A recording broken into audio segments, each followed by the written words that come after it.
చందమామ కథ. బుడతడు బాబు. అనగనగా ఒక ఊళ్ళో పేదరాశి పెద్దమ్మ ఉంది.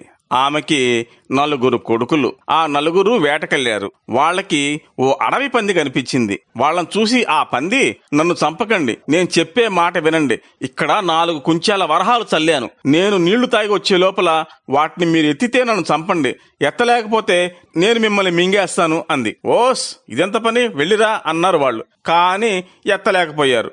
ఆ పంది వాళ్ళు 4 మింగేసింది. తన కొడుకులు తిరిగి రాలేదని పేదరాశి పెద్దమ్మ ఏడుస్తూ ఓ పచ్చిమిరపకాయని పక్కలో పెట్టుకుని పడుకుంది. తెల్లారేసరికి ఓ బుడతడు పుట్టాడు ఆమెకి. వెంటనే బుడతడు, అమ్మా, నేను వేటకెళ్తాను అన్నాడు. మీ 4 అన్నలు వేటకెళ్లి చచ్చిపోయారు, వాళ్ళని అడవి పంది మింగింది, నిన్ను మింగుతుంది, వెళ్ళొద్దని ఏడ్చింది ఆ పేదరాశి పెద్దమ్మ. కానీ బుడతడు ఆమె మాట వెనక కత్తి తీసుకుని అడవికెళ్ళాడు. అక్కడ అన్నల్ని మింగిన అడవి పంది కనిపించింది. నన్ను చంపకు, నేను నీళ్లు తాగి వచ్చేటప్పటికి 4 కుంచాల వరహాలు ఎత్తితే నన్ను చంపు అంది.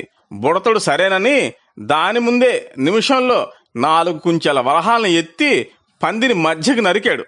4 అన్నలు పంది పట్టులోంచి బయటపడ్డారు. బుడతడును చూసి అసహ్యపడి గొయ్యి తీసి వాడిని గోతులో కప్పెట్టారు. కప్పిపెట్టి ఇంటికి వెళ్లారు. మీ తమ్ముడేడి అని ఏడ్చింది పెద్దమ్మ. వాడా, ఆ బుడతడా మా తమ్ముడు, వాణ్ణి గొయ్యి తీసి గోతిలో పాతి పెట్టేశాం అన్నారు వాళ్ళు.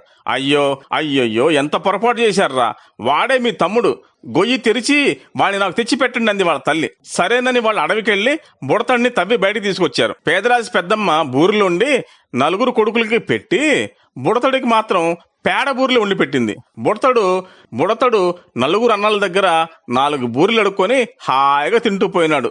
దోవలో బూరెలోంచి ఓ శనగపప్పు కింద పడింది. ఆ పప్పు మొక్క మొలవాలి అనుకున్నాడు. మొలిచింది. చెట్టు పెరగాలి అనుకున్నాడు. పెద్ద వృక్షమైంది. పువ్వు పుయ్యాలి, బూరెలు పండాలి అన్నాడు. పండింది. హాయిగా ఆ చెట్టు నెక్కి బూరెలు తింటున్నాడు. ఆ దోవన ఓ రాజు కూతురు వెళ్తోంది. బూరెలను చూసి ఆ అమ్మాయికి నోరూరింది. నాకో బూరె పెట్టవా అంది రాచకన్య.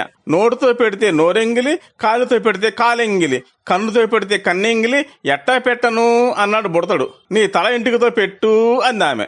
ఆ తల వెంట్రుకతో పాటు బుడతడు కూడా ఆమె ఒళ్ళోకి జారి ఆమె గుర్రం మీద ఆమె ఒళ్ళో స్వారీ చేస్తూ హాయిగా వెళ్లిపోయినాడు. చందమామ కథ.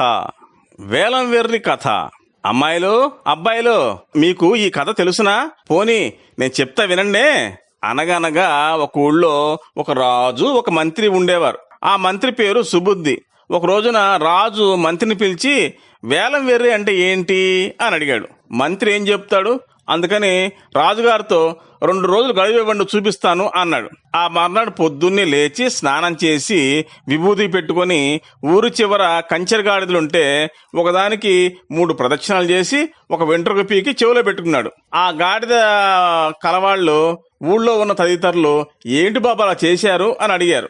ఈ గాడిద మధుర నుంచి వచ్చింది, దీని కాళ్ళు వసుదేవుడు పట్టుకున్నాడు, అందుచేత పుణ్యం వస్తుందని అలా చేశాను అని మంత్రి అన్నాడు. ఆ మాట విని ఊరంతా ఒక్కరొక్కరే వెళ్లడం, 3 ప్రదక్షిణలు చేసి దాని ఒంట్రికి ఒకటి పీకి చెవిలో పెట్టుకోవడం మొదలుపెట్టారు. ఇలా చేయడంతో ఆ గాడిద బొచ్చంతా ఊడి చావుకు సిద్ధమైంది. ఈ సంగతి రాజుగారికి కూడా తెలిసి మనం కూడా చూద్దామని బయలుదేరి వెళ్లి 3 ప్రదక్షిణలు చేసి ఒక వెంట్రుక పీకాడు. దాంతో ఆ గాడిద చచ్చిపోయింది. ఆ గాడిద గల వాళ్ళు మాత్రం, మా బతుకు ఈ గాడిదతోనే ఉంది, మీ చేతుల్లో చచ్చిపోయింది, దీని ఖరీదు ఇవ్వమన్నారు. అప్పుడు రాజు మంత్రిని పిలిచి ఇదేంటి ఇలా వచ్చిందని అడిగాడు.